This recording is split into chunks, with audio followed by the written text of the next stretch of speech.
Cricket से जुड़ी हर खबर जानने के लिए सब्सक्राइब करें स्पोर्ट्स न्यूज़ चैनल को और प्रेस करें इस बेल आइकन को ताकि आप देखें हमारे वीडियो सबसे पहले।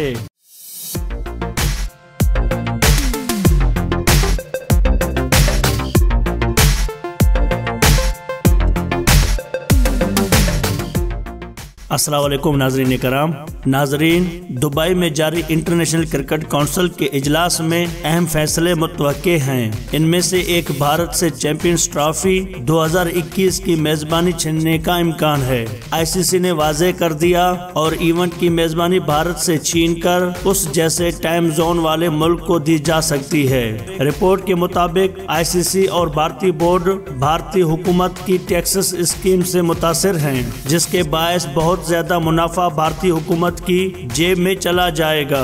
इजलास में भारतीय नुमाइंदगान ने आईसीसी को यकीन दहानी कराई। चैंपियंस ट्रॉफी के लिए हुकूमती कानून में तब्दीली करने की कोशिश की जाएगी। ताहम अगर हुकूमत ना मानी तो ये मुकाबले किसी और मुल्क मुंतकिल करा दिए जाएंगे। नाजरीन, अगर आपको ये वीडियो पसंद आई तो इस वीडियो को लाइक जरूर करें, शेयर जरूर करें और इस तरह की और वीडियोस हासिल करने के लिए आप हमारे चैनल स्पोर्ट्स न्यूज को लाजमी सब्सक्राइब करें। वीडियो देखने का बहुत शुक्रिया।